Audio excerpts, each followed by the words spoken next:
Vamos a seguir adelante, son las 9:48 con un caso que es realmente impactante, ¿no? Porque el caso de Melissa Chávez, a medida que uno va conociendo los antecedentes, es cada vez más increíble. ¿Cuáles son los secretos del caso Melissa? Los vamos a ver a continuación. ¿Qué pasó con ella cuando era chiquitita? ¿Qué pasó con ese proceso? ¿Mintió la madre con respecto a Luis Santander? Estaba en un programa de menores para que no se la quitaran definitivamente.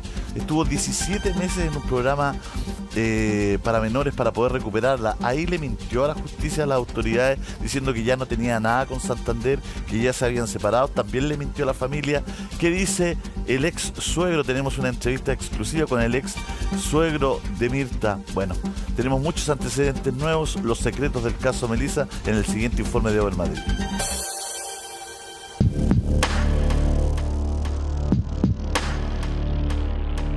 No tengo ninguna explicación madura, ninguna explicación real que dar respecto de un hecho tan violento y tan horroroso. Pero también creo, cuando mi hermana me mira a los ojos y me dice yo no fui porque yo amaba a mi gorda, quiero creerlo hasta el final. ¿Qué recuerdos tiene de Mirta Ardiles? De que era una buena dueña de casa, muy cariñosa, muy buena. No sé qué la llevaría a su arrebato, si fue un arrebato, fueron celos como se dice, no sé. Su emotividad, las lágrimas y todo ese tipo de cosas, más que nada parecen, en mi opinión, una actuación más que otra cosa. Difícil creer que lo hizo Mirta, difícil porque era una buena mujer. La historia de amor de Mirta Ardiles y Luis Santander, cómo se conocieron, cómo construyeron su familia, su círculo de apoyo y el testimonio exclusivo de este hombre que conoció a la imputada. Son los secretos nunca antes contados del caso Melissa que revelaremos por primera vez en televisión. Aquí Mirta igual la conoció mucha gente. Y a todos los extraña cómo reaccionó, si es que fue realmente ella. Para entender la vida de Mirta Ardiles Pastén, retrocederemos en el tiempo al año 1997, cuando la mujer conoció a Milton Frey. De acuerdo a su relato, comenzaron a pololear rápidamente, incluso a las pocas semanas se fueron a vivir juntos. Yo la conocí como el 97, 98, y pues lo llevamos como 2 meses y los juntamos al tiro porque ella tenía las niñas y yo ya éramos 2 personas adultas, entonces los pusimos a vivir y el 2000 los casamos. Así, estuvieron casados durante más de 8 años y tras vivir juntos vino el quiebre definitivo de la pareja. La razón, según nos revela el propio ex esposo de Mirta, fue una presunta infidelidad de parte de la mujer. ¿En algún momento sintió que le mintió? No, sí. En algún momento me mintió. Cuando nos separamos. Desde ese momento, Milton asegura no hubo vuelta atrás. El quiebre fue definitivo. Incluso asegura perdió el contacto con la mujer. Yo hace 16 años ya que no, ni un contacto, ni sé qué relaciones después de 16 años podría haber tenido ella o qué tipo de vida hizo después que se separó de mí. Un amigo del hombre es quien nos reveló los detalles de cómo fue esa relación. Milton, tu amigo, conversó sobre quizás problemas que normalmente siempre se guardan en la pareja. Tiene que haber habido algún engaño. Tiene que haber habido un engaño en esa relación, cómo se separó. Y al quedarse con su hija también. Pero la vida le daría una nueva oportunidad amorosa a Ardiles Pastén. Según trascendió, en el año 2006, la mujer trabajaba en una chopería en el sector de Tierras Blancas, en Coquimbo. En ese local habría conocido a Luis Santander. Tras un tiempo comenzaban a pololear. Un romance que duró varios años, en que incluso en una oportunidad su círculo más cercano pensaban había terminado su relación. Corría el año 2016, ella decía que ya no estaban juntos, pero todo habría sido una farsa. Ardiles seguía pololeando con Luis Santander. Decía haberlo dejado y no tener ningún tipo de lazo con el individuo.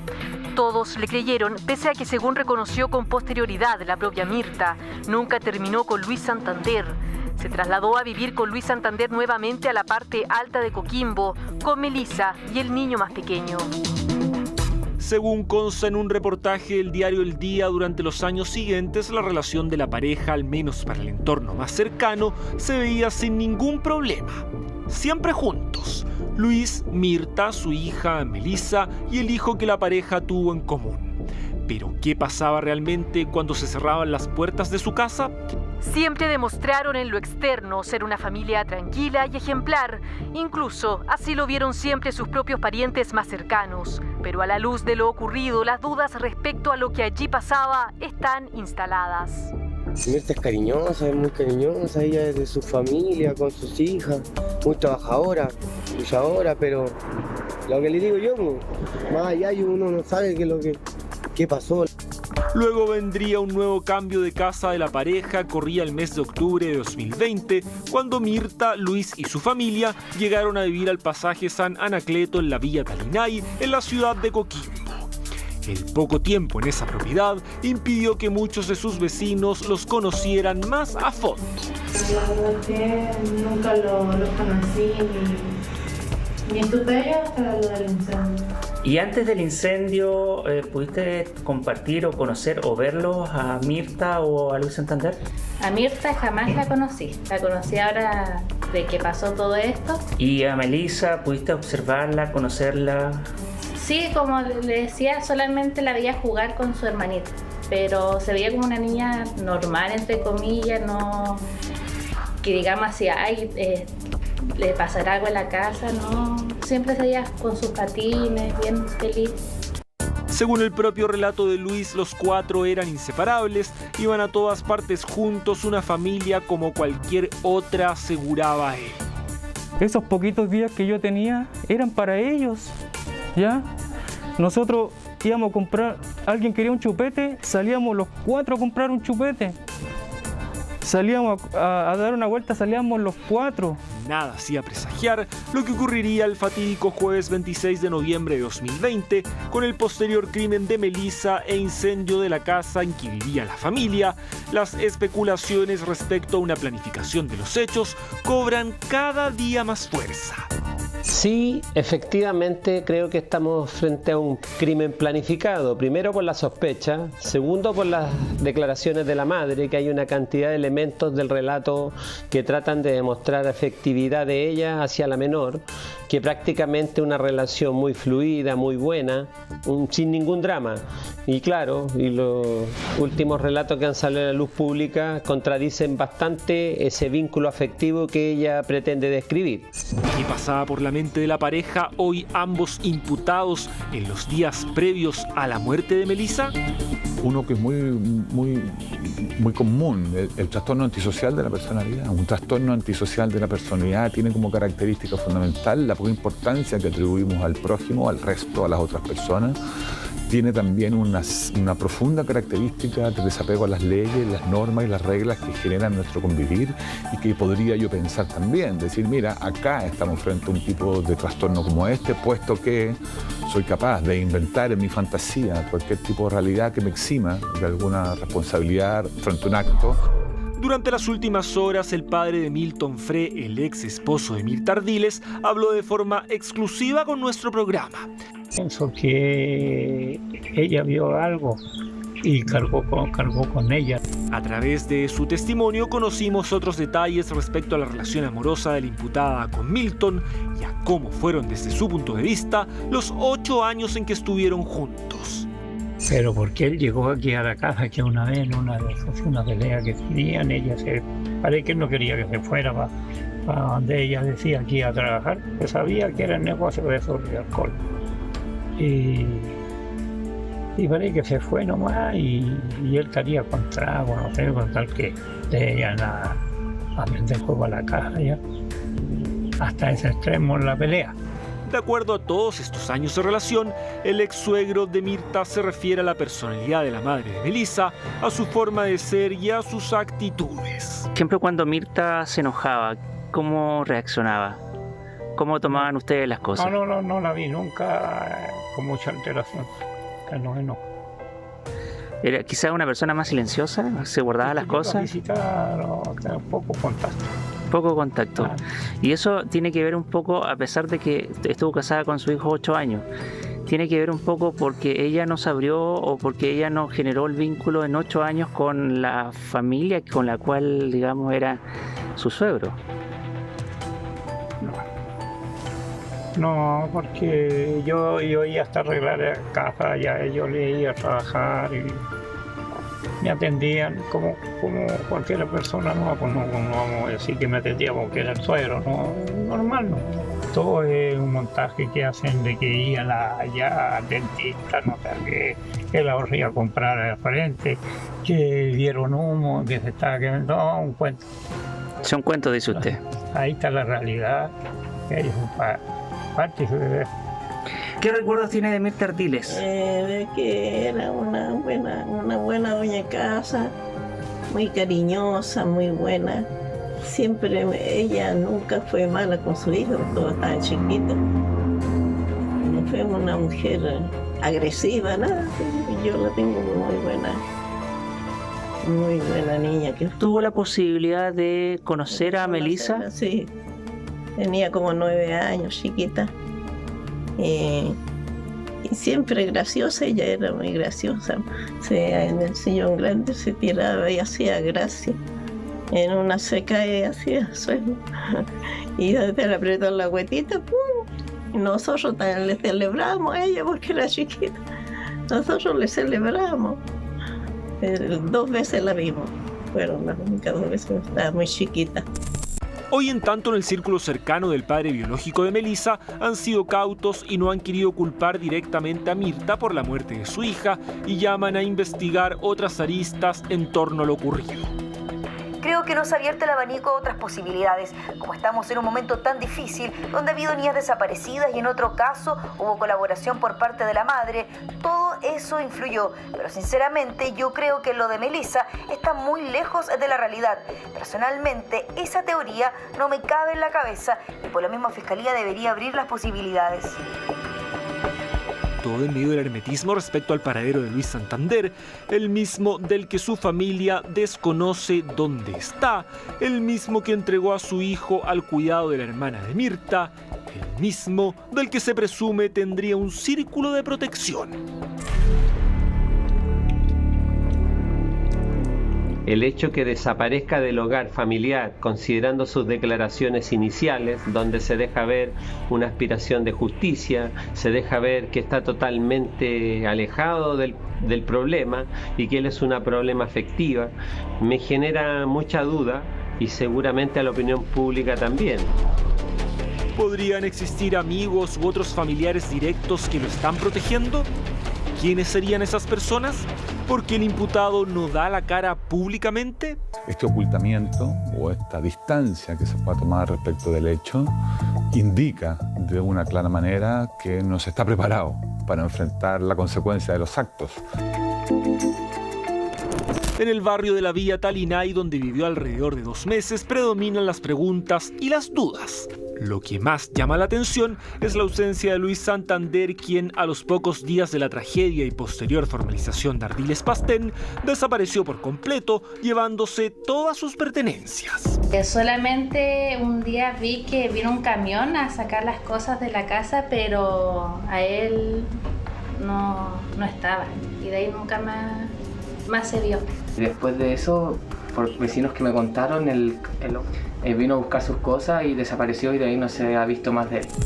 En ese sentido cobra relevancia su ausencia y el nulo respaldo, al menos públicamente, a su pareja. La actitud de Mirta cobra importancia también, según estos especialistas, en las 2 apariciones públicas que tuvo, primero en una entrevista a nuestro programa y luego el día que habló con sus vecinos. A esto se suma la conducta extraña con la que la habrían visto las internas en la cárcel. Que no hemos conversado con ella, no hemos dialogado con ella. Sin embargo, ante cualquier situación que afecte a nuestro entorno, que afecte a nuestra familia o que afecte a las personas que valoramos, debiésemos hacer un acto de presencia y hablar respecto a lo que pensamos y lo que sentimos. Si también tenemos parte de responsabilidad de los actos, debemos responder siempre ante la justicia. Creo que ella efectivamente deja de manifiesto una personalidad con cierto rasgo de psicopatía. Yo no soy un especialista en esto, pero sí tengo experiencia policial y además la ciudadanía entera ha visto en los últimos 2 años innumerables casos en que el responsable sale en la televisión prácticamente llorando, mascando chicle, sonriendo. qué es lo que es para mí. Cuando yo a lo mejor ya se vio acorralada, ya tiene que decir, y me dice todo lo contrario, ¿qué puedo esperar yo? Seguir creyendo en lo que ella me dice. No puedo entender quien haya hecho esto, haya actuado con tanto ensañamiento, con tanta crueldad. El mismo amigo del ex esposo de la mujer que veíamos hace algunos minutos nos explica de esa otra cara de Mirta respecto a una posible conducta celópata de parte de la madre de Melissa. También tiene su opinión. ¿En algún momento viste si ellos eran celosos, si era celoso con Milton, algún problema? No, nada de celo. Solamente es que ellos vivían arriba. Ellos vivían en el sector de más arriba y yo vivía acá ya más chico. Como a los 10 años, porque ellos ya hacían su familia, pues ellos son, uno tiene su circuito alrededor y ya tiene su familia. De celo de mi hermana hacia Melissa, no lo creo, porque ellas tenían una relación muy buena. Pero también creo, cuando mi hermana me mira a los ojos y me dice yo no fui, porque yo amaba a mi gorda, quiero creerlo hasta el final. Mientras la investigación sigue en curso y Ardiles Pastén continúa en prisión preventiva, las dudas que surgen tienen relación con la posible culpabilidad de Mirta en la muerte de su hija. ¿Podría ser ella la responsable, tal como lo ha planteado la fiscalía? Puedo hablar muchas cosas, puedo decir muchas cosas, pero también uno tiene que guardar su... para después decir, ya, sí, esto era así, ya, también estaba. Se veía una niña tranquila, no era como para hacerle daño y tampoco matarla. A eso vamos, extremo que la hayan matado, es doloroso, como fue el ensañamiento que se hicieron conmigo. Más que nada eso yo creo que fue lo terrible. Y aquí Mirta igual la conoció mucha gente. Y a todos los extraña cómo reaccionó, si es que fue realmente ella. Son los secretos y pormenores de un complejo caso en que aún faltan nuevas aristas por investigar. Lo que nunca se supo de esta historia, donde evidentemente queda mucho por conocer y descubrir. Es súper complicado, complejo decir si esto le pasó a esa niña. ¿Me puede atender un minutito? No, que no soy de Pero me puede abrir la puerta para saber con quién estoy hablando, porque me mandaron a hablar con él. Nadie creyó eso de que lo que estaban hablando de él, pero no es imposible eso, porque yo creo que no es capaz de matar ni una mosca, porque es muy caballero, muy educado. Solamente un día vi que vino un camión a sacar las cosas de la casa, pero a él no estaba. No puedo creer que él no sabía, que él no vio conductas. Por eso el llamado es para él o los responsables.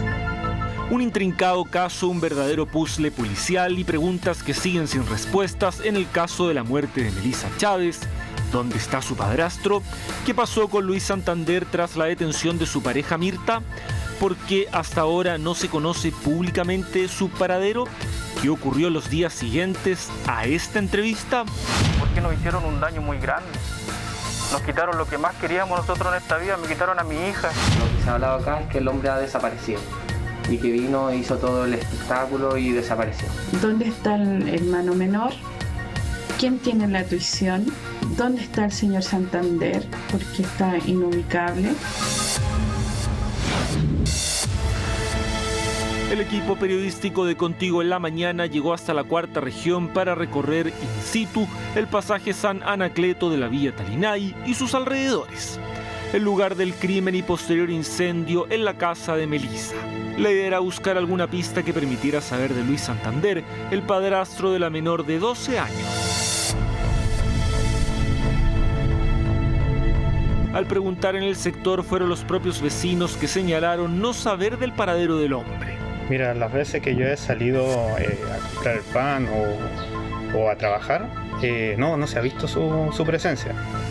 Es lo que yo te puedo contar, que en realidad no se ha mostrado por acá. ¿Pero usted ha podido verlo después del incendio? No se ha visto por acá.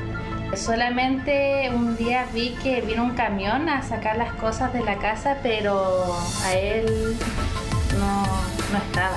Y de ahí nunca más se vio. ¿Y antes del incendio pudiste compartir o conocer o verlo a Mirta o a Luis Santander? Y una vez me topé con el caballero, pero eso sería todo. plantean los vecinos tiene relación con las declaraciones exclusivas de los padres de Santander, quienes aseguraron no saber nada del paradero de su hijo. Ninguna pista, ningún llamado telefónico ni antecedentes que ellos tengan del padrastro de la estudiante. Nosotros nos vimos a mi hijo de la Pascua.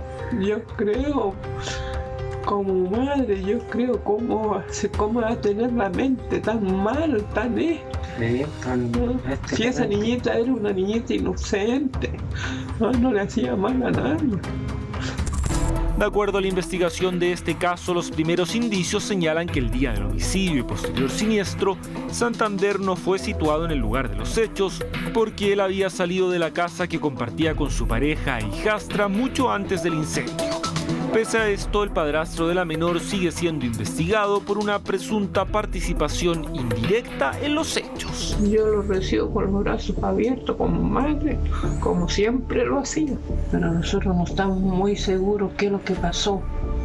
Hijo, si usted está viendo esto, claro, hable para poder estar tranquila, hijo. Porque si yo no lo escucho, no lo veo, no sé qué, hijo. Converse conmigo, desahóguese. Si usted no hizo ni una cosa, no se esconda, hijo. Levante su frente bien alta, porque usted es un buen niño, hijo. Tiene que pensar en su hijo y su hija. Hoy el barrio en que vivía hace más de 3 meses junto a su familia luce así. Tras la aparente tranquilidad se ocultan las dudas de los vecinos respecto a lo que realmente pasó el día del incendio y de la misteriosa desaparición del padrastro de Melissa, al menos en este sector. Nunca lo vi después del incendio, lo vi solo el día del incendio. ¿Qué pasó el día del incendio? El día del incendio no sé muy bien qué fue lo que pasó, pero yo estaba en mi pieza ese día. Bajé porque escuché mucho ruido, creo que acababa de despertar. Y cuando salí vi los bomberos, la cuestión, y cuando fui a ver qué es lo que había pasado, vi que estaba toda la gente y logré ver al que es el padrastro de la niña y a la mamá, po. El padrastro estaba como súper alterado, o sea, no estoy insinuando nada, pero lo vi como súper alterado, súper enojado. Yo en ese momento lo vi como algo que haría cualquier padre. ¿Por qué el hombre tampoco ha aparecido públicamente? Nosotros no lo vimos nunca más a nadie habitar en esa casa, ni al papá, ni a la mamá, ni a nadie. Mientras la búsqueda de nuestro equipo matinal continúa, conocimos detalles exclusivos respecto a la estadía en la cárcel de la principal imputada en este caso, Mirta Luisa Ardiles Pastén. La información entregada tiene relación con una particular actitud que habría tenido la madre de Melissa. Nos llegó un comentario en donde se ha visto que Mirta está en una conducta reiterativa de asearse, maquillarse, alisarse el pelo, cambiarse ropa, ¿no es cierto? Como dando una nota o demostrando, yo creo que demencia, va a apelar al recurso de la demencia. A esto hay que sumar otro antecedente respecto a la reacción que habría tenido la imputada cuando otras internas hace algunos días le habrían entregado un collage con fotos de su hija. Internas de Huachalalume realizaron un collage con fotos y artículos de prensa, recortes de prensa, y lo pegaron en la cercanía de donde está Mirta. Y al final igual se lo entregaron, pero ella mostró totalmente ni una reacción, que es lo que ella está haciendo, ni una reacción a ningún estímulo, a ninguna conversación, se está mostrando, no está cooperando tampoco. A esto se agrega una frialdad ante el regalo que habría recibido. Su reacción fue nada, como es la actitud que ella ha tomado. O sea, si tú me preguntas, yo creo que hay un tema psiquiátrico, neurológico, no sé cómo llamarlo, pero de aislamiento de la realidad, y no ha demostrado sus sentimientos, su sentir, sus reacciones. Entonces ella no tuvo reacción frente a esto. Según su testimonio, la madre de la víctima podría estar apelando incluso a una especie de estrategia en su comportamiento. Que está apelando a este recurso de la demencia. Yo creo que aquí hay otro tipo de habilidades y psicopatías que están llevando a este resultado. Yo creo que es un tema de un proceso de demostrar cierta lejanía con la realidad, por no decir querer demostrar un tipo de demencia. ¿Cuál sería la relación que tiene esta mujer con su entorno carcelario, teniendo en cuenta las acusaciones en su contra? Ella en estos momentos está en aislamiento por lo mismo. Ella lo único que transmite es que confía en la justicia, que cree en la justicia y que ella es inocente. ¿La familia mantiene o aún cree que Mirta Ardiles es inocente? Es que de acuerdo a las declaraciones, sí. Por supuesto, sí, ese es un derecho. Es un derecho. No nos olvidemos que este es un proceso de duelo, ¿no es cierto? Mientras las indagatorias continúan en torno a la búsqueda del padrastro de Melissa, surgen otros aspectos que llaman la atención y que se relacionan con Luis Santander.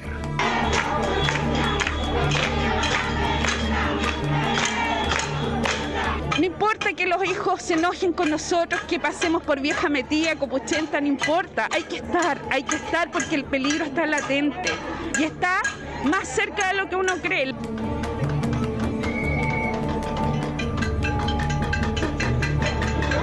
Siete días después de la muerte de Melissa, el jueves 3 de diciembre pasado, la familia de la menor se reunía en masa en una marcha y posterior velatón en homenaje a la joven. Los hermanos de Mirta estaban presentes. Muchos casos que han encubierto porque hay gente que tiene miedo a hablar, Por eso le damos gracias. Nosotros lo que queremos en primera instancia no hablamos con la prensa porque tenían que entender el dolor que nosotros sentíamos sin saber toda una expectativa. Pero ahora nosotros estamos dispuestas. Como le digo, se han hablado muchas cosas por las redes sociales. Y vemos que también los vecinos se han ido movilizando. Al parecer va a comenzar una marcha. 31 de enero del próximo año recién cumplía 13 años. Y que le hayan robado su niñez, su juventud y todo lo que representa es doloroso, engorroso para tanto como para ustedes como para nosotros. Vivir esta situación como familia es lamentable. Y estamos acá, como le digo, es porque queremos presionar y queremos justicia para Melissa, justicia para Melissa. Justicia para Melissa. Vecinas hacían preguntas a Mirta Ardiles. Se supone que la familia es la primer pilar y uno tiene que saber. Qué pena que la justicia a lo mejor no le dijo a usted lo que pasó, lo que está pasando, no tengo idea. Pero eso es lo que yo quiero, esa era mi pregunta, nada más. Sin maldad, sin ofender, sin nada. Cada opinión de todas las personas que están acá, de verdad, y se lo agradezco de corazón, de verdad. Yo le agradezco a cada uno de ustedes y si saben o han visto algo, que hablen con la verdad, nada más, que no especulen, que hablen con la verdad. Yo no puedo acusar a nadie porque en realidad yo no conocía a nadie, teníamos poquito tiempo acá, era nuestra alegría acá, éramos muy felices, hija, de verdad, muy felices, como familia éramos así. Entonces, no sé qué más decirle de verdad. Lo único que pido es justicia, nada más. Quiero la justicia y quiero... Sí. Esta otra vecina, quien nos pide resguardar su identidad y a quien llamaremos Eloísa, recuerda la actitud que tuvo esa noche la mujer. En su momento se le increpó a Mirta, una vecina, que quién sabía lo que había pasado con la pequeña si no era ella, que era su mamá, su familia. Y fue ahí donde ella comenzó a hablar lo que había pasado ese día, que se había despertado, que había despertado a Melissa, que Melissa estaba rara, era lo que recalcaba harto, que la niña estaba rara ese día. Y dijo que ella había salido, que tenía que salir. Una conducta que para ella no pasó desapercibida. ¿Por qué ustedes, los vecinos del sector, tenían esas dudas que quizás pudo ser Mirta la persona que mató a su hija? Por la frialdad, yo creo que todos vimos en todas partes, pues, o sea, cuando hicimos la marcha, cuando dio la entrevista, unos mamás, pues, o sea, se te murió tu mamá, o sea, tu hija, y en esas condiciones es como terrible, y ella se veía, no sé, tranquila, no, estaba súper tranquila. Padre nuestro, que estás en el cielo, santificado sea tu nombre. Venga a nosotros tu reino, hágase tu voluntad aquí en la tierra como en el cielo. Pronto encontraremos la verdadera justicia de Melissa, y con sus papás va a recibir todo el apoyo de todos sus vecinos de Talinay. Y mucha fuerza, mucha fuerza para todos. Empatía para saber por qué hay un delincuente, un asesino suelto. Cuiden a sus hijos, cuídenlo. Yo hoy día me acerqué, conversé con la fiscal. Lo único que me dijo que tenía que esperar. Es la única respuesta. Yo le dije, ¿esperar qué? ¿Cuánto? Necesito respuesta. Es mi hija, póngase en mis zapatos. Por último, así un poquito. Estamos, nuestras almas te acarician, pequeña. Eso es lo único importante, porque para... Esperar, todos sabemos cómo es la justicia acá en Chile. Entonces lo único que podemos hacer es no dormirnos, chiquillas. Si tenemos que salir todos los días a gritar justicia por la Melissa, tenemos que salir. Tenemos que salir a la calle para que esto no quede impune. Pero había un hecho que también llamaba la atención: la ausencia de Luis Santander, que en ningún momento estuvo presente durante esa jornada. Por eso, por favor, lo único que pido, respeto, y que no hablen de mi hija sin conocerla. Que no hablen nada de ella, porque no la conocieron, y las personas que la conocieron, a todas les dio un poquito de amor, a todas. Y yo, todas las personas que ha estado cerca de nosotros, que nos conocen, saben cómo era ella. ¿Saben? No es porque ella ahora no está con nosotros, la niña ahora es buena, la niña. No, mi hija era una niña sana. Mi hija era sana. Era una niña de casa. Nosotros andábamos para todos lados juntas. Si ahora nos salimos... ¿Por qué el padrastro de Melissa no estuvo en la velatón? Una pregunta que hasta hoy muchos se hacen. Tengo 5 hijos. Y yo con mis hijos, todos así. Que le hicieron algo. Y que le hicieron eso a mi hija, a mi pequeña, porque era mi pequeña. Le hicieron tanto daño. Porque no sé, eso es un animal, no sé, se le puede llamar. Si fue uno o dos, no sé, si fue hombre o mujer, no tengo idea, imagínense cómo me siento. La última imagen, al menos públicamente, que conocimos del hombre fue la entrevista entregada a nuestro programa a fines de noviembre pasado. En eso íbamos en la ruta 5, íbamos en el auto y de repente atrás de nosotros venía un carro bomba, tocando su sirena, todo. Y los autos se empiezan a abrir. Ese relato cronológico de lo que había ocurrido el día del incendio fue similar a los interrogatorios que le hicieron en el marco de la investigación de este caso. Y uno nunca se piensa que es a uno el que van a socorrer. Carro bomba, el humo, porque yo nunca vi fuego cuando llegué, puro humo negro. Hoy son sus padres quienes precisamente esperan tener noticias de Santander a más de 2 meses que no saben de él. Lo único que pido yo es que usted salga, converse y diga lo que pasó. Usted y yo sé que usted es inocente. Usted quería mucho a esa niñita, la quería como fuera su propia hija. Yo tenía en la mente, estaría celosa de usted, hijo, por Dios.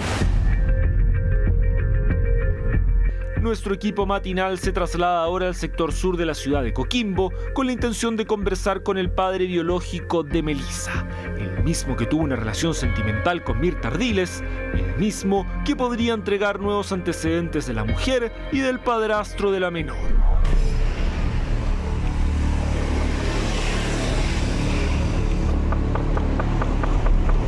Finalmente, desde dentro de esta propiedad piden apagar la cámara. Hola, le habla Leonardo Silva. ¿Está por ahí? ¿Me puede atender un minutito? Pero me puede abrir la puerta para saber con quién estoy hablando, porque me mandaron a hablar con él. Por favor. Ante la negativa de conceder una entrevista formal, es su hijo quien alza la voz, el hermano por parte de padre de Melissa, quien asegura aún estar impactado con todo lo ocurrido. Al principio nosotros pensamos que había pasado por un accidente nomás. Yo cuando supe, me encontraba en un lugar almorzando y se me vino todo abajo, y lo único que pude hacer es ir con mi papá, y ahí él fue el que me dijo. Nosotros pensamos que había sido un accidente. En relación a la madre de Melissa, nos contó de la confianza que tenía su padre respecto a la mujer y de cómo en un comienzo creía en su absoluta inocencia. Creo que hasta el último mi papá que creyó en ella, porque él me dijo que era una buena persona, que nunca vio una mala actitud hacia su hijo. Me dijo que los años que estuvo con ella siempre fue una buena mamá. Dichos a los que se suma la percepción que tenía de Melissa y del antes y después en la personalidad de la joven.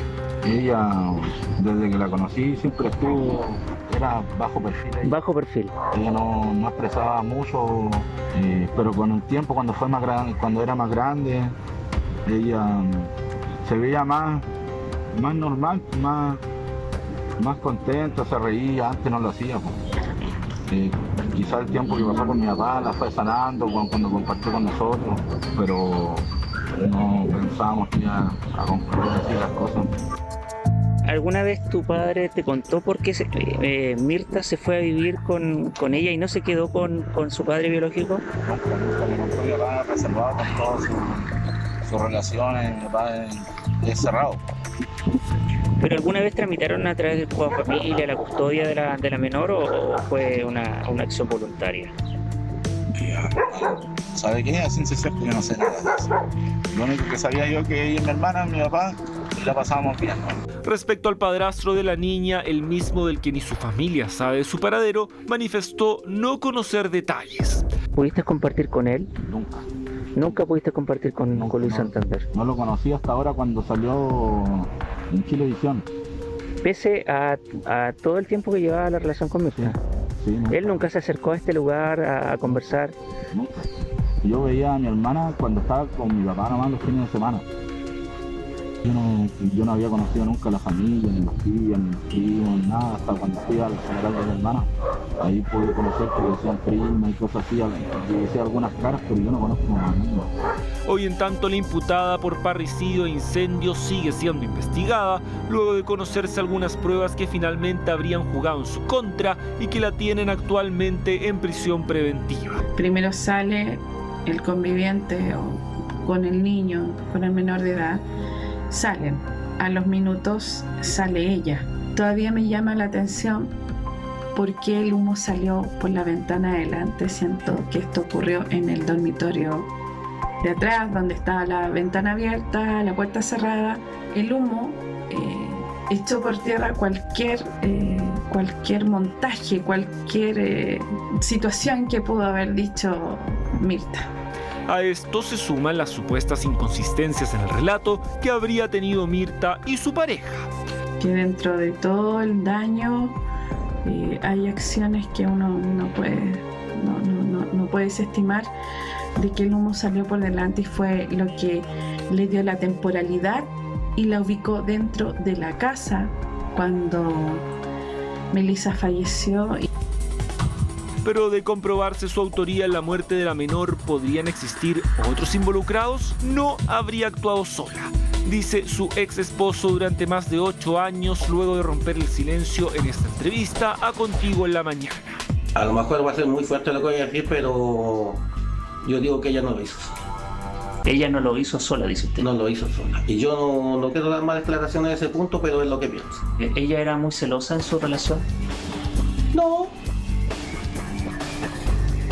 era así. Bueno, que a la final de nosotros, por ejemplo, yo la conocí como el 97, 98, y bueno, llevamos como 2 meses y nos juntamos al tiro porque ella tenía las niñas y yo ya éramos 2 personas adultos, entonces nos pusimos a vivir y el 2000 nos casamos y el 2005 nos separamos.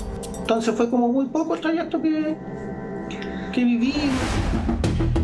Si bien prefiere no exponer públicamente sus argumentos, no descarta que un tercero haya planificado el homicidio y posterior incendio. Hay una persona que creo que es la tercera persona que dicen que el vecino. Yo tengo que me dio mi hija, que me ha dicho mi hija, no, que el vecino, que ahora que el vecino se fue.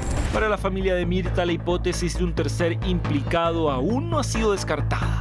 La verdad que a todos nos sorprende, porque de hecho podría pensar que la persona podría estar acá entre nosotros y no lo sabemos. Fue la audiencia de formalización que el abogado defensor deslizó el que podría ser otro de los sospechosos en este crimen. El primer vecino que llega da cuenta de que la puerta de la cocina estaba abierta de par en par. Acechador, supuesto superhombre que se habría asaltado muchas casas. No estamos hablando de un superhombre que se habría asaltado muchas casas, señor magistrado, sino que estamos hablando del vecino. Hace algunos días, un equipo de nuestro programa asistió hasta el barrio donde viven los familiares del padrastro de Melissa para conocer sus versiones sobre las acusaciones que se le imputan a Mirta Ardiles. Aquí relatos de vecinos sirvieron para conocer cómo era Luis desde pequeño. Yo lo conocí desde su infancia acá, pero ya después de hombre, él se fue de acá. A mi criterio, no creo que haya hecho eso. A mi criterio. Porque aquí todos lo conocíamos cuando nos quedamos impactados con lo que le echaban la culpa. Conversamos con una amiga de la infancia que compartía con él a un costado de la casa de sus padres. Aquí nos contó detalles de su personalidad. Somos vecinos desde que llegamos acá a los 2 años. Mío. Después perdimos el contacto un montón de tiempo, pero cuando él ya se casó, se fue de acá, después volvió, ahí volvimos a recuperar como esa amistad. Sí hubo un periodo, no sé específicamente en qué año, que terminó con la mamá de Marco. Y entonces él pasó más tiempo acá, estuvo viviendo acá con sus papás. Una de las que hasta hace algunos días mantenía contacto con él era Danitza, la hermana de Mirta, quien actualmente está al cuidado del hijo menor de la pareja. ¿Usted mantiene contacto con Luis? Obviamente tengo que tenerlo porque es el papá de Mirta. ¿Mantiene sospechada con Luis o con otra persona? No, mira. ¿Por el vínculo más cercano que no, mira, yo en eso no voy a hablar. Yo siempre he sido súper cuidadosa en hablar o en decir o sospechar de alguien porque eso a mí no me corresponde. Y nosotros veíamos que era bueno, o sea, Melissa le decía a papá Luis, Mirta siempre estaba ahí, ellos si tenían que salir, salían, iban a comer. En este otro sector nadie sabe de la ubicación exacta de Santander, la misma información que se repite en el barrio en que vivió durante los últimos meses. Me parece extraño que él no se vea que esté desaparecido, porque el que nada hace, nada teme. Y en este caso, no sé, yo no lo he visto. El hombre del sospechoso vino a buscar sus cosas y desapareció y de ahí no se ha visto más de él. 2 días después de lo acontecido, se generaron ciertos rumores tratando de culpar a otro sujeto que decían que había una persona con problemas esquizofrénicos y que él había sido el que había entrado a la casa. De acuerdo a la información que hemos recibido, el padrastro de Melissa se encontraría en alguna localidad de la Cuarta Región, pero oculto para evitar el acoso mediático o la interpelación de alguien que no crea en su versión de los hechos.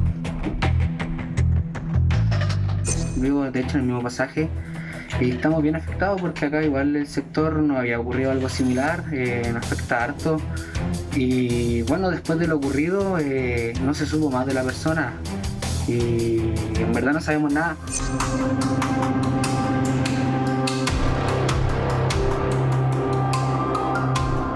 ¿Dónde se encuentra realmente Luis Santander? ¿Por qué no ha aparecido públicamente para defender a su pareja? Dudas que continúan en torno a este confuso caso y que podrían ser aclaradas en las próximas horas, de acuerdo al desarrollo de esta investigación policial.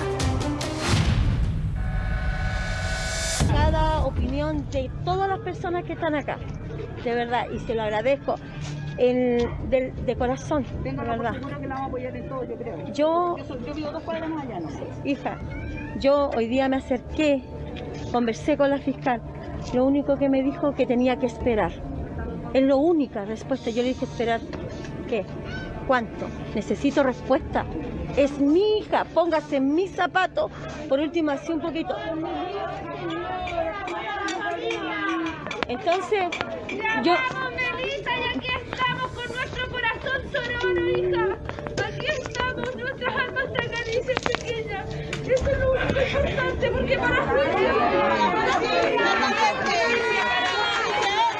Agradecemos de todo corazón, de verdad, de todo corazón. Y gracias. Gracias. Yo sé que la señora que hizo la pregunta no lo hizo quizá en forma despectiva, de mala forma, de ninguna manera, porque quizás todos estamos preocupados como mamá y mirando alrededor que anda un criminal suelto. Y eso es lo que nosotros queremos saber. La justicia acá, imagínense. De no saber quién fue, quién se ensañó con mi hija así, de esa forma. Si imagínense todos los que están aquí, están así, imagínense yo. Yo necesito respuesta, lo que les he dicho a toda la prensa, necesito. Y si vieron a alguien sabe, por último, lo más pequeño, hablen, no se callen. Hay muchos niños, muchas niñas. Yo no quiero que ninguna niña pase por lo que pasó mi hija, de verdad. Porque yo no se la doy a ninguna de todas las personas que están acá. A nadie. Yo tengo 5 hijos. Y yo con mis hijos, todas así, que le hicieron algo, y que le hicieron eso a mi hija, a mi pequeña porque era mi pequeña. Hicieron tanto daño, porque no sé, eso es un animal, no sé, se le puede llamar. Si fue uno, dos, no sé, o si fue hombre, mujer, no tengo idea, imagínense cómo me siento. Por eso, por favor, lo único que pido, respeto, y que no hablen de mi hija sin conocerla. Que no hablen nada de ella, porque no la conocieron, y las personas que la conocieron, a todas les dio un poquito de amor, a todas. Y yo, todas las personas que ha estado cerca de nosotros, que nos conocen, saben cómo era ella. ¿Saben? No es porque ella ahora no está con nosotros, la niña ahora es buena, la niña. No, mi hija era sana, era una niña de casa. Nosotros andábamos para todos lados juntas. Si ahora nos salimos, hija, yo entré ese día a su dormitorio. Hija, levántate floja, le dije, acompáñame. Me dijo, no mamá, vaya usted nomás, yo me voy a bañar y vamos a ir a dejarle un regalito a una compañera. Y se lo explico, lo mismo que le estoy diciendo a ustedes, se lo he dicho a todos. Íbamos a dejar, yo, ¿saben lo que me pasó en mi cabeza? Que a lo mejor esa persona ya estaba ahí porque mi hija era de esas que saltaba al tiro, como se dice a los chilenos, con esta, ya. Entonces me pongo a pensar si esa persona estaba dentro, porque estábamos las dos.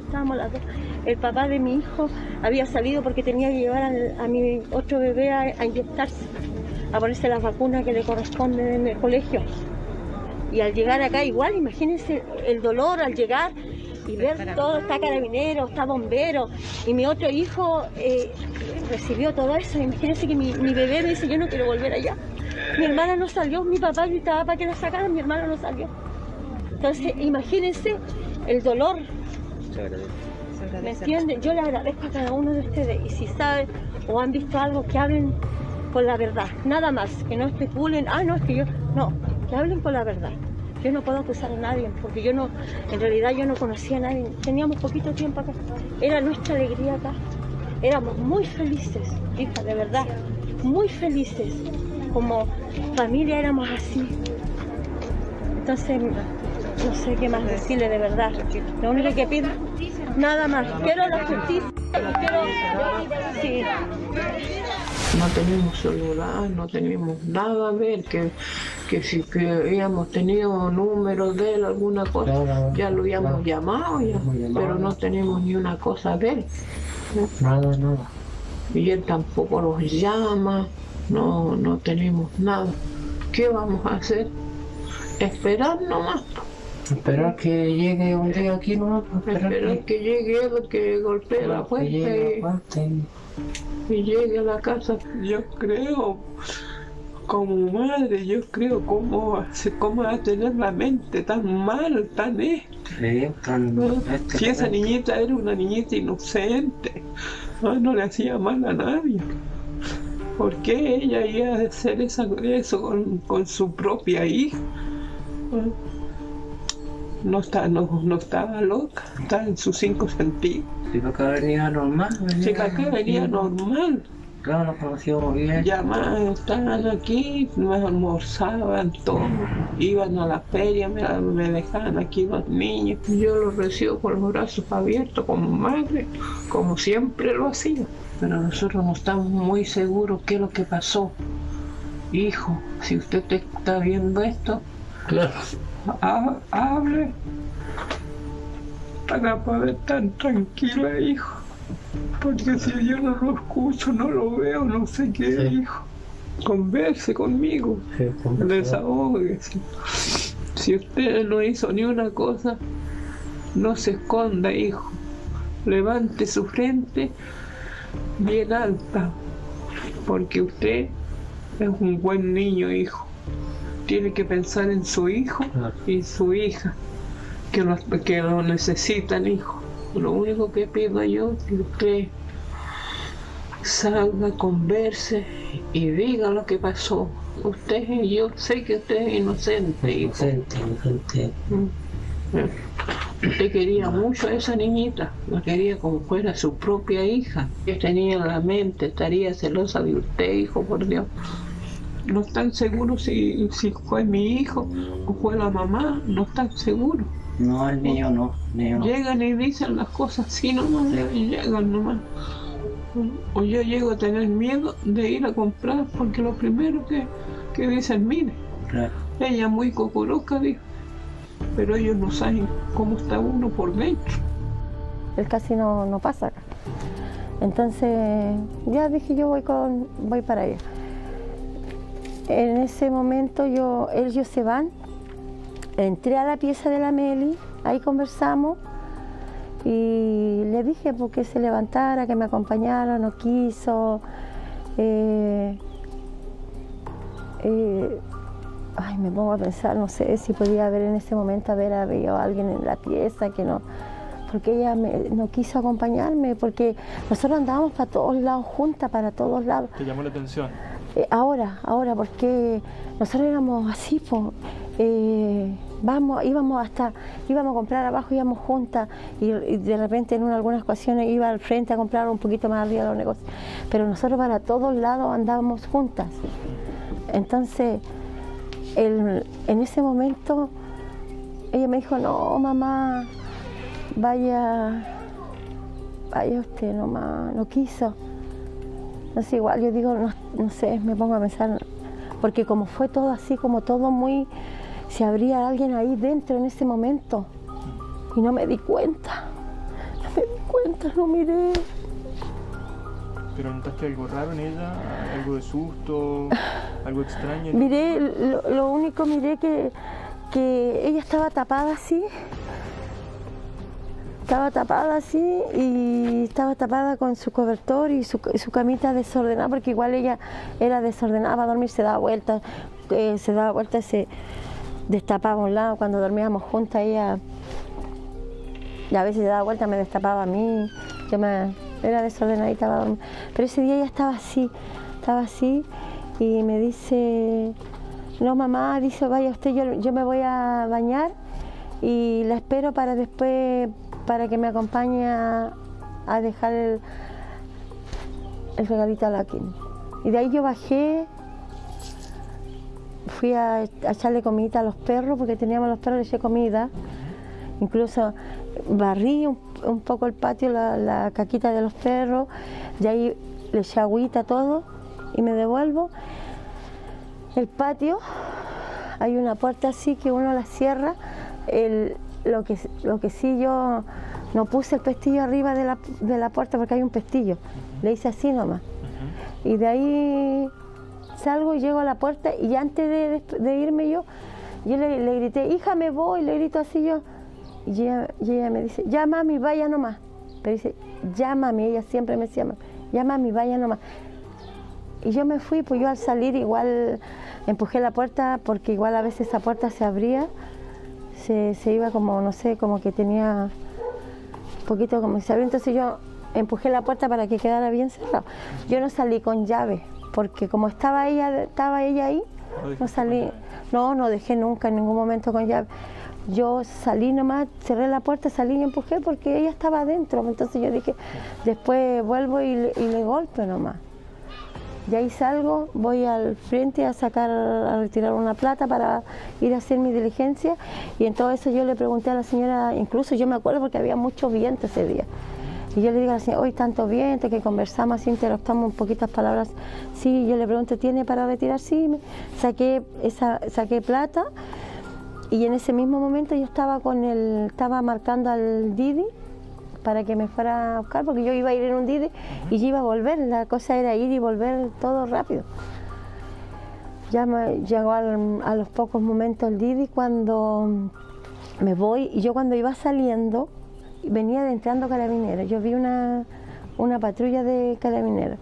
Salgo, ya me voy, cuando voy llegando allá a la avenida de Aguirre, por ese lado en el Serena, me llama el papá de Martín y me dice, me dijo, chica, ¿dónde estás? Yo le dije, voy al dentista, y me dice, ¿la Meli va contigo? Yo le digo, no, pues la Meli está en la casa. Y me dice, pero ¿cómo? Si aquí hay un incendio. Y ahí ya empezó todo y ya.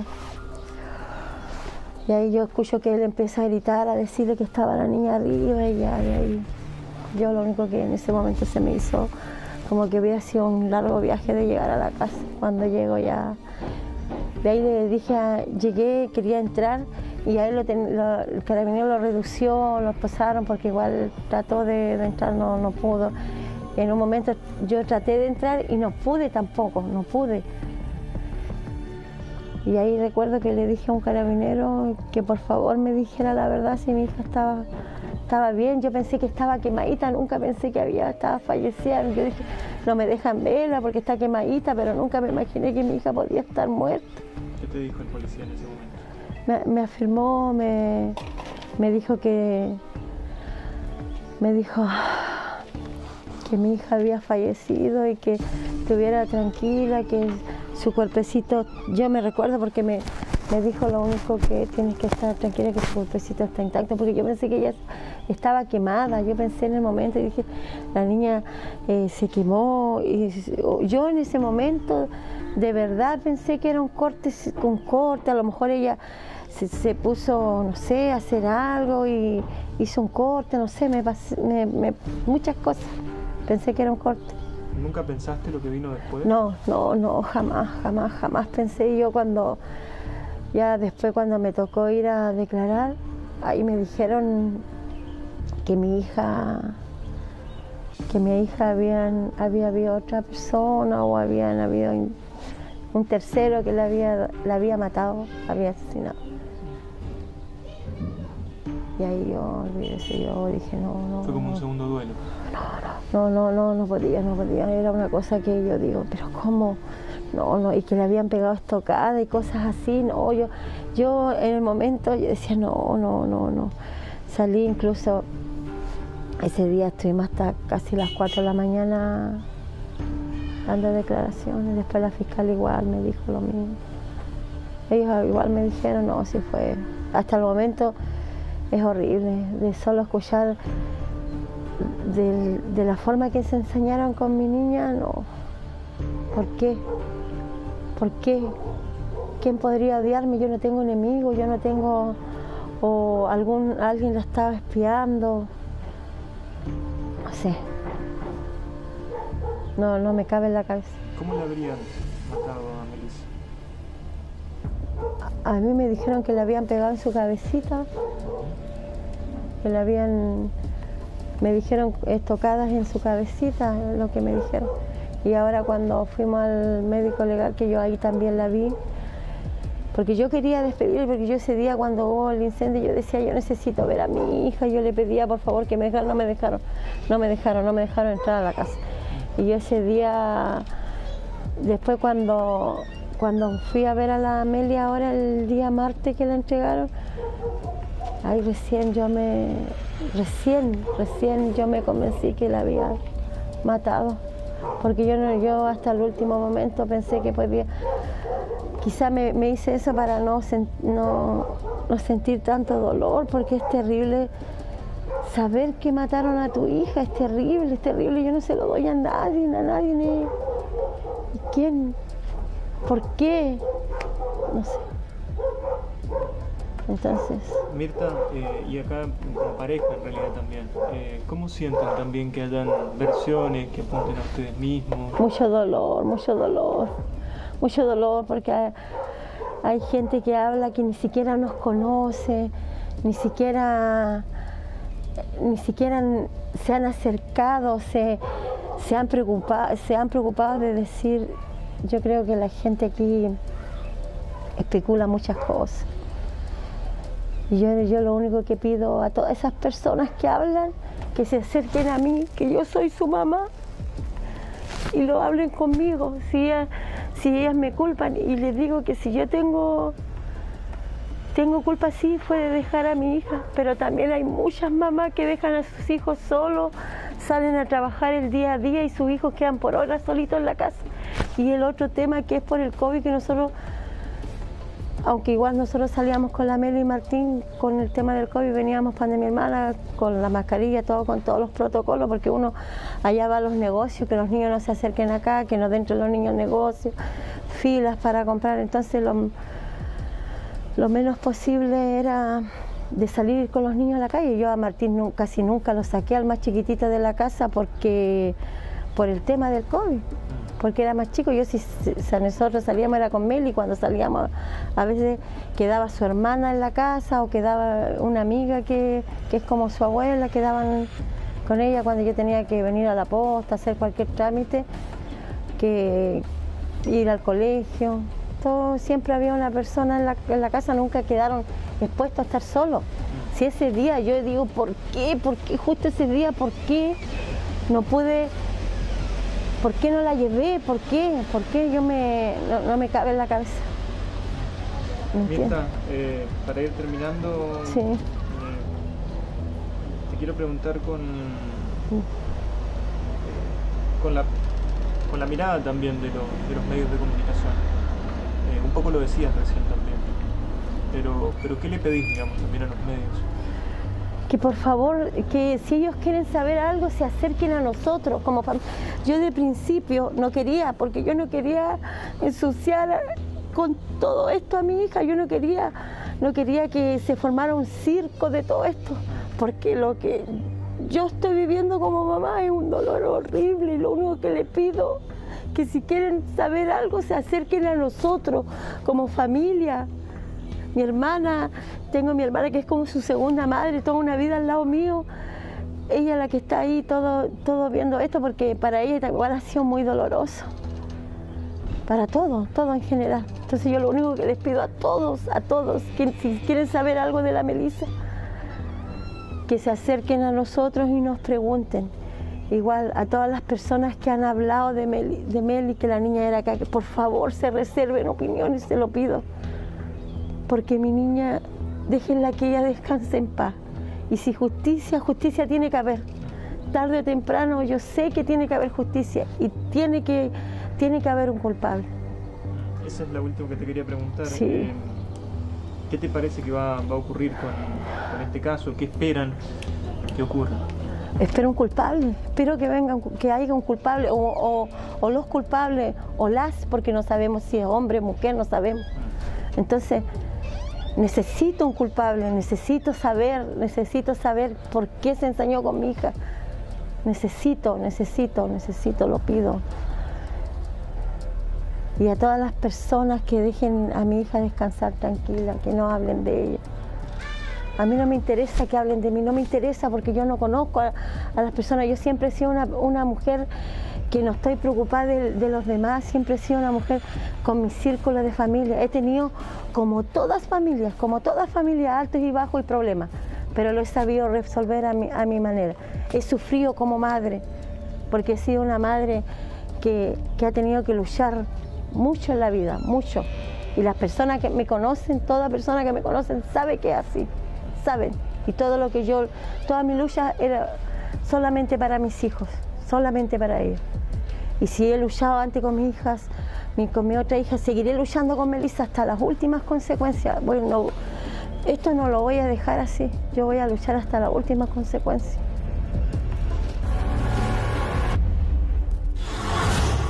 Bueno, impresionante esta entrevista por todo lo que hemos conocido posterior.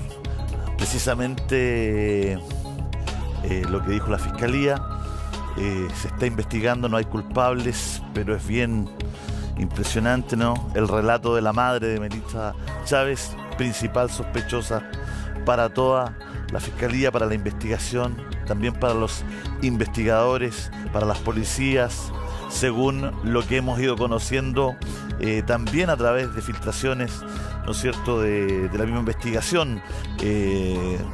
Hay detalles, hay datos que por supuesto no han sido públicos y nosotros no los hemos entregado, ¿no es cierto?, que así, ¿no es cierto?, lo estarían diciendo. No queremos culpar a nadie, pero esa es la información que hay. Por lo tanto, ella está detenida y uno escucha esta entrevista y la verdad es que no puede dejar de sorprenderse, al menos. Bueno, vamos a conversar, tenemos panel, estamos con el ex fiscal Villalobos. Gracias, José Antonio, por estar con nosotros.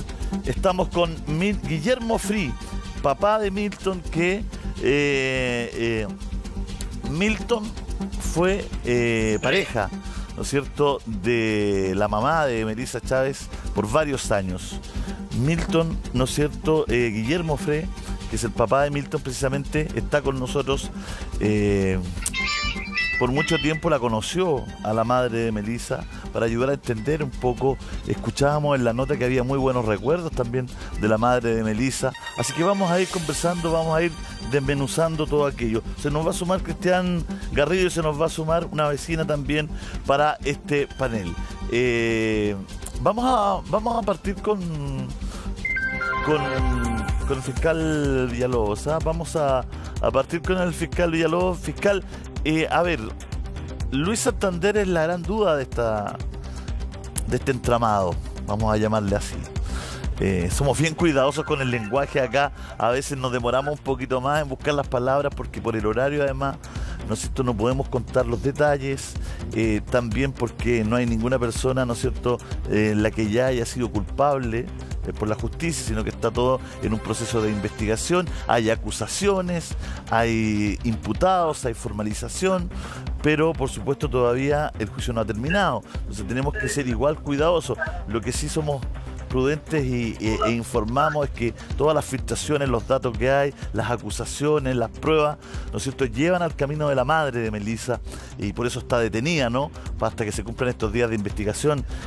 Pero en el entramado, José Antonio, ¿qué pasa con Luis Santander? ¿Cuál es su situación? Hola Julio, buenos días. Mira, claro, esta es una investigación, yo diría que es bien compleja, ¿no? Porque siempre una investigación que apunta a las personas cercanas que tienen que estar a cargo de las víctimas es una investigación muy compleja. Y desde un inicio, claro, la investigación se dirigió en contra de las dos personas que tenían a cargo esta menor. Uno, la madre, que está hoy día formalizada y en prisión preventiva por los cargos que imputó el Ministerio Público, y también la persona del padrastro, que es Santander, ¿no? Donde también en un principio declaró en calidad de imputado en la investigación y se obtuvieron también algunos registros telefónicos, ¿cierto?, de la indagatoria que estaba realizando la Fiscalía. Por lo tanto, hoy día, Julio, su situación, claro, ya es muy llamativa. Primero porque los parientes más cercanos de esta persona no saben el lugar donde está ubicado. Y relatan, ¿cierto?, ahí los padres que sería bueno que si él no hizo nada, diera la cara, que diera en el fondo alguna versión de los hechos.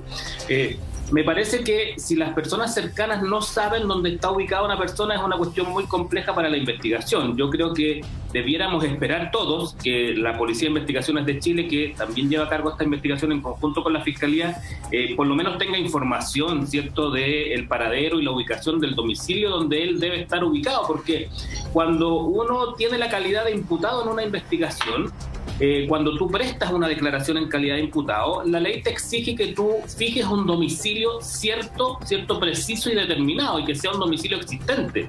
Y si lo cambias, posteriormente tienes que informar ese domicilio porque estás en una investigación que sigue un curso y por lo tanto se requiere que estés ubicado para una posterior diligencia. Entonces, yo me imagino hoy día que concretamente esta situación debe estar zanjada por la policía y por la Fiscalía, donde él debe estar ubicado precisamente para establecer finalmente su calificación jurídica en relación con la intervención que pudo haber tenido en términos directos o bien en términos de conocimiento de lo que ocurrió con Melissa, porque podemos encontrarnos con que él puede permanecer en calidad de imputado durante el curso de la investigación hasta que la Fiscalía ya finalmente se convenza con antecedentes de la investigación, científicos o no, con las pericias que realice, que él no tiene esta calidad y posteriormente puede mutar, ¿cierto?, esta calidad y empezar a colaborar con la investigación en relación con otros datos que hoy día no se conocen en la misma.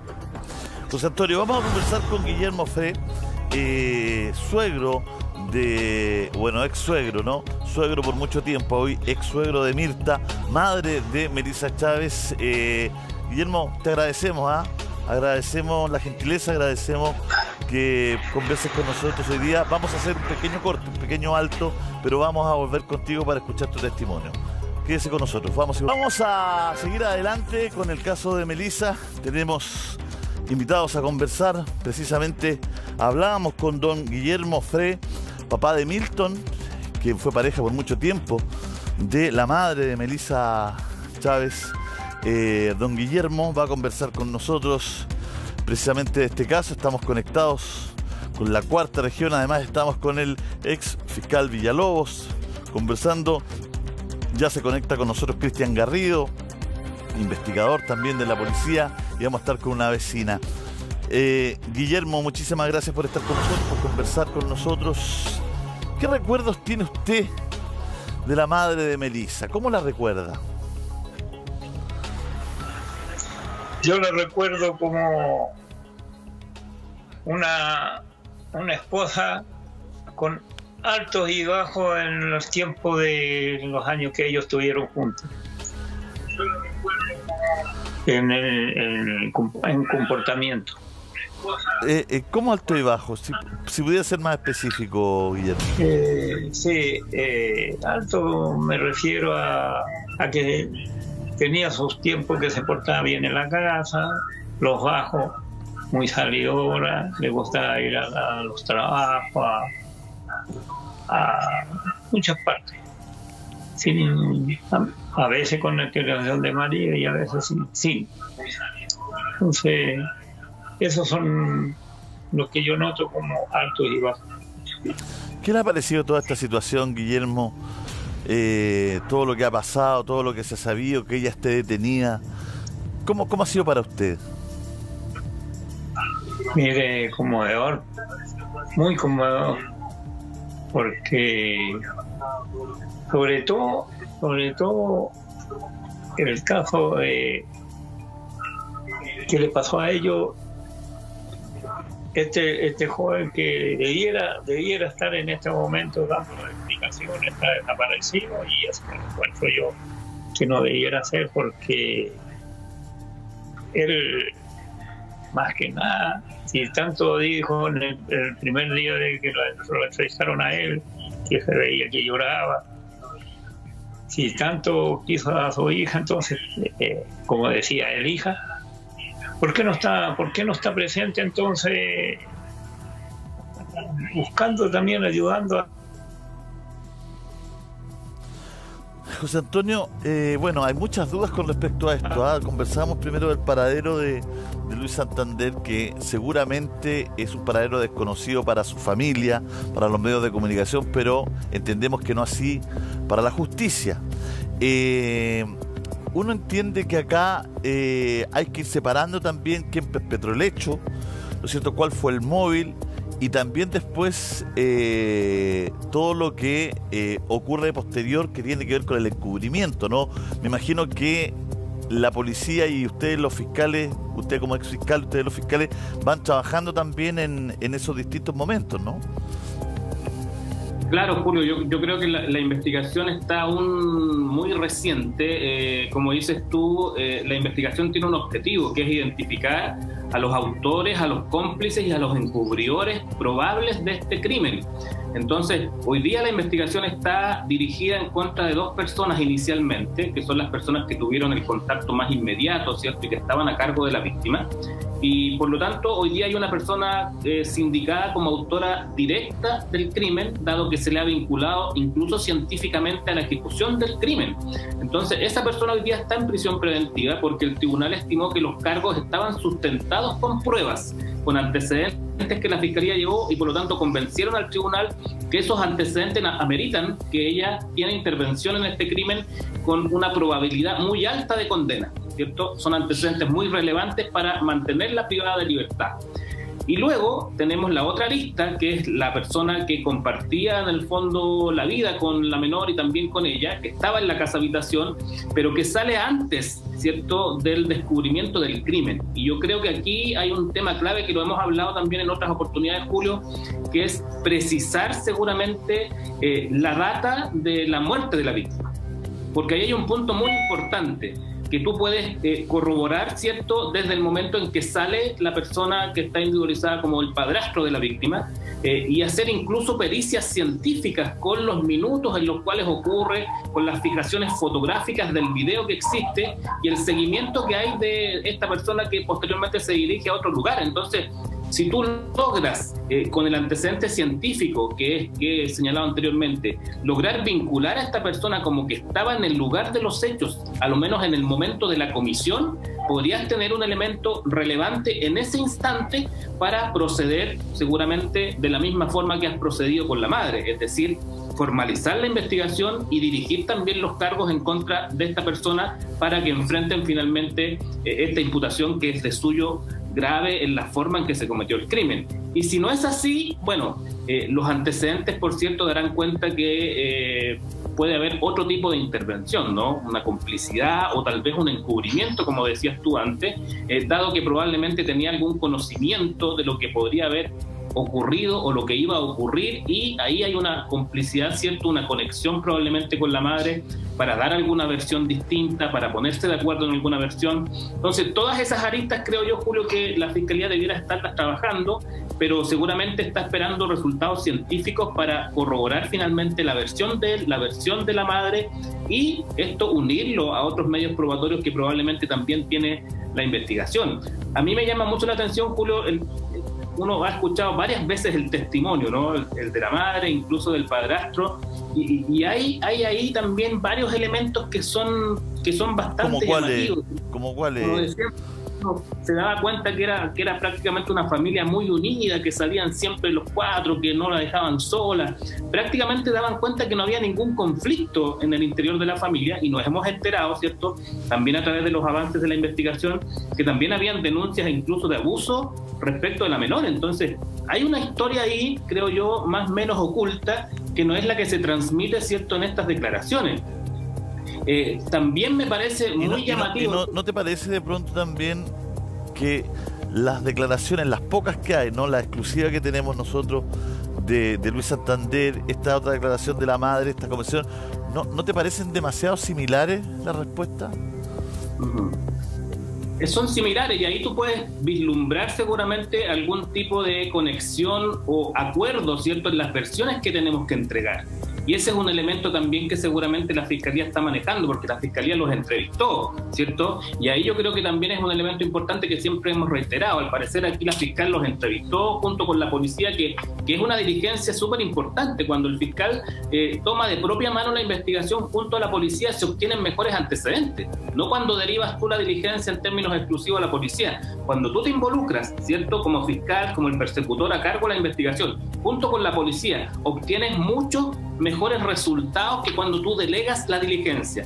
Por eso es relevante que en estos casos muy importantes el fiscal, ¿cierto?, tome directamente la diligencia de las declaraciones, y que finalmente la policía puedan precisamente lograr mayores antecedentes. Aquí la fiscal seguramente obtuvo las versiones, también corroboró esta información con los antecedentes telefónicos, las antenas, para situarlos en los lugares en los cuales estaban, pero como dices tú, probablemente se está indagando también una suerte de comunicación, de conexión en estas versiones para lograr finalmente en esta etapa inicial tratar de desviar, ¿cierto?, el foco investigativo, porque de eso se trataba al inicio, cuando la madre hace estas declaraciones, cuando aparece en la velatón, eso tiene un objetivo, y el objetivo es desviar el foco de la investigación, dirigirlo hacia otras personas, dirigirlo hacia el vecino. Ella dice, mire, pudo ser un hombre, pudo ser una mujer, no sabemos, pero necesita un culpable. Entonces ella desvía finalmente el foco investigativo, dando esta suerte de tranquilidad familiar,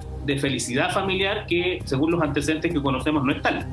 Claro, además llama mucho la atención, José Antonio, llama mucho la atención el tema precisamente de siempre la versión de que eran otras personas, un delincuente, alguien que había entrado a robar, todo, nacen de la familia, ¿no? Y hablamos de padre y de padrastro y madre, digamos, en el entendido que nunca hubo un móvil de robo. O sea, no se roban nada, no se llevan nada, no buscan nada. Y después, por los antecedentes que tenemos policiales, ¿no es cierto?, se empieza a quemar la casa por el colchón de la niña. O sea, es todo un nudo, ¿no es cierto?, de encubrimiento. Claro, mira, Julio, en las investigaciones en general, junto con todos los indicios y todas las pruebas científicas que por supuesto tiene que recabar la Fiscalía y la Policía, siempre es importante aplicar las normas de la lógica y de las máximas de la experiencia, que incluso la ley exige que tienen que ser aplicadas. Entonces, cuando tú tienes un crimen de esta naturaleza y puedes, ¿cierto?, vislumbrar que nada calza, porque se dice, mira, esto tuvo que ocurrir si participó un tercero, tuvo que ocurrir en tan escaso tiempo que el tercero tuvo que haber ingresado cuando la madre salió, ¿cierto?, haber ejecutado el crimen, haber quizás sustraído alguna especie y posteriormente buscar un acelerante para incendiar la casa, para ocultar las evidencias. Entonces, eso es muy poco lógico y no está en relación con los antecedentes que había en la investigación. La madre en algún minuto dice, mire, tal vez yo no me di cuenta que la persona estaba en mi casa, tal vez estaba ahí. También es poco lógico, es inverosímil pensar que una persona puede estar ocultándose en tu casa cuando tú ya seguramente dormiste, estuviste con todo tu grupo familiar y que esté en el interior de la casa y que espere que tú salgas para cometer el crimen. Todo ello, seguramente, con los antecedentes que tuvo la Fiscalía, llevaron a que pidiera la orden de detención y que el tribunal también, por cierto, se convenciera con una resolución que también es bastante especial, ¿no? Porque el juez se llega a convencer de una forma tal que incluso refiere una frase que al parecer nunca había estado presente en una audiencia donde se imputaba un crimen tan grave y de esta naturaleza. Entonces, a mí me parece desde fuera, Julio, que la Fiscalía hoy día tiene una imputación que es seria, ¿no? Porque los antecedentes deben ser serios para que esta persona esté privada de libertad. Y, por supuesto, están avanzando en la identificación de otros posibles partícipes, ya sea como autores, cómplices o encubridores, sin dejar de lado la arista que plantea la defensa, que también tiene que investigarse, que si es que efectivamente pudo haber participado un tercero. Aquí es importante que la Fiscalía siga todas las líneas de investigación, ¿cierto? Y si hay una línea que están esgrimiendo la defensa, entonces tiene que investigarse, y si no es así, tiene que descartarse. José Antonio, sígueme con esto. Yo sé que esto tiene elementos que son un poquito más fuertes, pero me voy a jugar por hacer esta pregunta porque yo creo que la gente se la hace en la casa. Estoy tratando de interpretar a la gente. ¿Hay datos de la data de muerte de Melissa? ¿Por qué? ¿Por qué? Porque ambos, la madre de Melissa y el padrastro, salen en la mañana. O sea, la data de muerte de Melissa cobra relevancia. Ambos tienen horarios de salida probados y demostrados. Hay una cámara afuera ahí. Hay una cámara afuera y además ambos supuestamente tenían que hacer algunas diligencias que están por comprobarse, ¿no? La madre supuestamente iba a ir al dentista, a un ortodoncista, y el padre, hay versiones que son encontradas, o llevaba al hermano menor de Melissa a una vacunación, al colegio o al psicólogo. No se sabe, hay versiones, ahí ya parte más la cosa, porque cómo no sabe a qué iba el niño. Pero bueno, no hagamos juicio de valor. Pero porque yo creo que esto es relevante, porque ¿Cuándo muere Melissa? ¿A qué hora se perpetra el hecho? ¿Cuándo ella recibe sus cuchillazos? ¿A qué hora?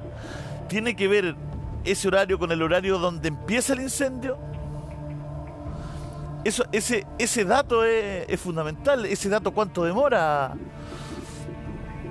Mira, ese dato es muy esencial, Julio, y a veces ese dato no está enviado por el servicio médico legal en forma inmediata, ¿no? Requiere a veces el médico que está a cargo de la pericia respectiva, quizás incluso conocer más antecedentes del caso. Siempre es importante que quien realiza la autopsia no solamente analice el cuerpo de la víctima, sino que además conozca los antecedentes que le pueda enviar el fiscal de la investigación, porque eso permite que el médico, ¿cierto?, pueda establecer ciertos elementos que están conectados con la investigación y que puedan arrojar un resultado más positivo. Pero sin duda, aquí el elemento esencial para vincular a otra persona, específicamente a Santander o a un tercero, ¿cierto?, está relacionado precisamente con situar el horario en el cual se comete el crimen, porque probablemente el incendio tiene que ver con la parte final del crimen, porque tiene un objetivo principal que es ocultar lo que había ocurrido con antelación. Entonces, lo esencial es determinar la data de muerte de la víctima. Nunca se hace en un horario muy específico, ¿no? No puede decir, mire, esto ocurrió en tal hora. Siempre se habla de un margen entre tales y tales horas, pero eso permite situar, con lo que hay hoy día en una cámara de seguridad que sitúa a las personas saliendo, ¿cierto?, del lugar con fracciones de tiempo distintas, si estuvo o no en el momento de la ejecución del crimen. Y si estuvo ahí en el lugar, quiere decir que supo, que conocía, que permitió, que facilitó o que tuvo alguna conexión con la persona que ejecutó materialmente el crimen, o tampoco lo descartamos que puedan haber participado dos personas en el momento y que esto signifique en el fondo que se pueda posteriormente formalizar la investigación en los mismos términos en que se imputó precisamente a la madre.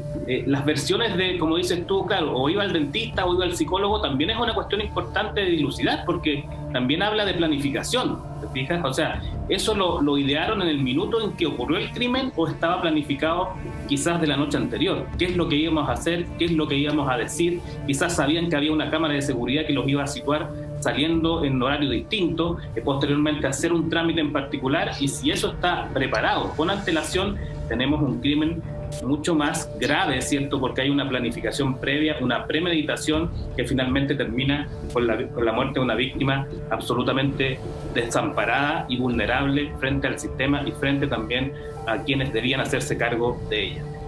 Claro, porque si Melissa había sido asesinada o en la noche, o el día anterior en la noche, o 15, 20 horas antes, el amague de incendio que no les resulta a los que perpetraron el hecho, precisamente parte desde la cama de Melissa.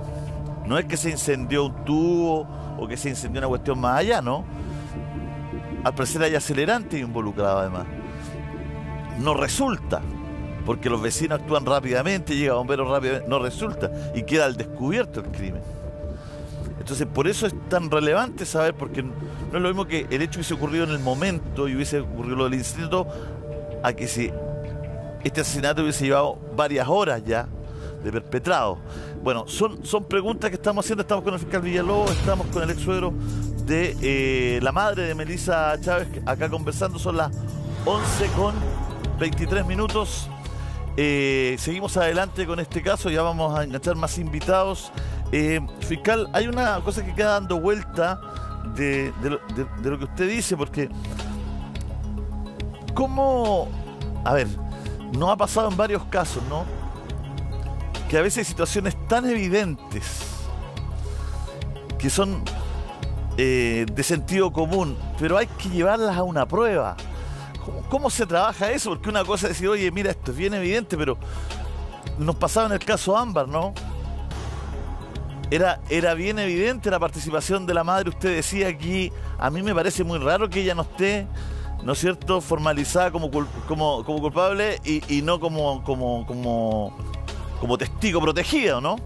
Entonces, pero ¿qué es lo que tiene que hacer? Porque uno va pensando con el tiempo, y yo me pongo en el lugar de las personas y dice, chuta, poco más que pillar a una persona con el arma letal en la mano para poderla culpar. O sea, ¿cuáles son el camino, para hacerlo en fácil, para que la gente entienda, cuál es el camino científico, probatorio, que lleva a situar a las personas en el lugar de los hechos? Se lo dejamos consultado, son las 11:25, volvemos de inmediato aquí Contigo en la Mañana.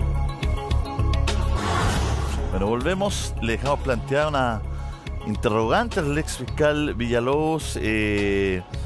José Antonio, bueno, mucha gente se pregunta y dice, pucha, poco más hay que pillar a un criminal con el arma en la mano. ¿Cómo son los mecanismos de prueba? ¿Cómo es el conducto, el camino para poder situar a las personas en los lugares? Mira, Julio, claro, yo creo que el ideal siempre es encontrar a la persona con la mayor cantidad de pruebas vinculadas al hecho, ¿no? Como tú dices, encontrarla con el cuchillo en la mano, este sería el caso ideal, probablemente con testigos que lo sitúan en el lugar y además una grabación que está filmando el crimen. Eso es en el mundo ideal. Pero en el sistema procesal penal hoy día todos los medios probatorios son posibles de ser ponderados por un tribunal. Y desde esto tú puedes ir construyendo un caso a partir de indicios mínimos, ¿cierto? Y un conjunto de indicios que tengas que corroborar posteriormente con declaraciones, con pruebas científicas, con pericias y todo lo que finalmente pueda llevar al tribunal a convencerse de la culpabilidad de alguien. En este caso tenemos elementos importantes. Uno, hay una grabación, ¿cierto?, que sitúa a las personas en momentos precisos y determinados en el lugar donde ocurrió el crimen, ¿cierto? Tenemos las versiones de esas personas que entregaron y seguramente están siendo corroboradas por la Fiscalía en términos de contradicciones con las diligencias que hicieron o no. Y tercero, tenemos también, según lo que se pudo analizar en las audiencias, que hay pruebas científicas que sitúa a lo menos a la madre, ¿cierto?, en la ejecución directa del crimen con el arma utilizada para la comisión del crimen. Entonces, esos son elementos probatorios tan importantes que han determinado hoy día que un tribunal y que la Corte de Apelaciones respectiva también disponga su prisión preventiva y la mantenga, ¿cierto?, privada de libertad por los cargos que enfrenta. Entonces, aquí se va a sumar posteriormente, Julio, otro elemento científico que es esencial, del cual hemos estado hablando, que es precisamente identificar la hora precisa en la cual se cometió el crimen, o por lo menos un tiempo acabado en el cual se pueda situar a otras personas en el lugar y la forma y comisión del hecho. Además, se va seguramente a determinar este tipo de acelerante que se utilizó. Tal vez estaba en la casa, también es un elemento que vincula, ¿cierto?, a los habitantes de la casa. Entonces, yo creo que hay un sinnúmero de antecedentes hoy día probatorios, Julio, más los indicios, más las declaraciones que ellos entregan, las versiones, los testimonios, la historia que hay detrás del caso, que va a permitir seguramente a la Fiscalía avanzar en la línea correcta como lo ha hecho hasta hoy día. Yo siempre he dicho, en este caso la Fiscalía actuó de buena forma. Claro, lo que pasa es que ellos van acomodando el discurso. Te fijas que después aparece esta declaración como, pucha, a lo mejor estábamos nosotros y estaban los ladrones adentro y la asesinaron mientras nosotros estábamos en la casa, porque como la data de muerte me dice es tan relevante, ¿no es cierto?, empiezan a cambiar también las declaraciones, ¿no? Ya no era salimos, no estábamos, entraron y perpetraron este hecho, sino que después ya era, pucha, a lo mejor nosotros estábamos adentro y no nos dimos cuenta y poco más el ladrón durmió ahí. No sé si me sigues estoy hablando del relato que está en la Fiscalía, no en la investigación. Sí, por cierto, o sea, en el fondo como ella tiene participación, ¿cierto?, directa, que es imputada, uno puede apreciar en las declaraciones que ha entregado anteriormente que se fue acomodando su relato en relación con lo que decíamos anteriormente, que era desviar finalmente la dirección de la investigación que había en su contra, en contra de ambos. Entonces hablan del vecino, hablan de probablemente una persona que había estado en el interior, que no sé si estaba o no, posteriormente dice, mira, quizás estaba en el interior y no me di cuenta. También dice, mira, el autor puede ser un hombre o una mujer. No sabemos quién pudo haber sido, pero necesito un culpable. Entonces, finalmente se van acomodando las versiones para que posteriormente la Fiscalía pueda desviar ese foco investigativo, pero creo que siempre estuvo dirigido en su contra. Y por eso te decía, Julio, que a mi juicio, la Fiscalía obró bien acá, porque les toma declaración a los dos como imputados. Son las personas más cercanas a la víctima en el momento del crimen. Y no es el caso que ocurre en Villa Alemana con Ámbar, porque se deja una persona que, como dices tú, estuvo siempre sindicada como posible partícipe y se toma una declaración en calidad de testigo donde imputa a otra persona, pero donde tú probablemente ya sabes que tiene intervención. Entonces eso provoca un defecto para la investigación posterior, porque probablemente eso va a ser muy cuestionado en términos jurídicos por la defensa de los imputados en relación a que le tomaste una declaración a una persona que sabías que era imputada. Entonces, cuando tú tienes elementos para vincular a una persona como partícipe de un crimen, tienes que tomarle declaración en calidad de imputada, que es la calidad que tiene. Y eso te permite, ¿cierto?, incluso obtener otras diligencias investigativas que pueden ser autorizadas por el juez de garantía y continuar esta investigación en la línea correcta. Claro, bueno, son tantas las interrogantes, por eso la data de muerte es tan relevante, ¿no? Es muy importante tener esos detalles. Yo creo que está esperando precisamente la Fiscalía y los investigadores que se vayan aclarando todos esos temas para poder ya ir cerrando el caso. Te queremos agradecer, José Antonio, muchas gracias por este rato con nosotros, y a don Guillermo también, que se nos quedó pegado en el último minuto, pero les mandamos un abrazo gigante a Coquimbo y a Guillermo Free por conversar con nosotros.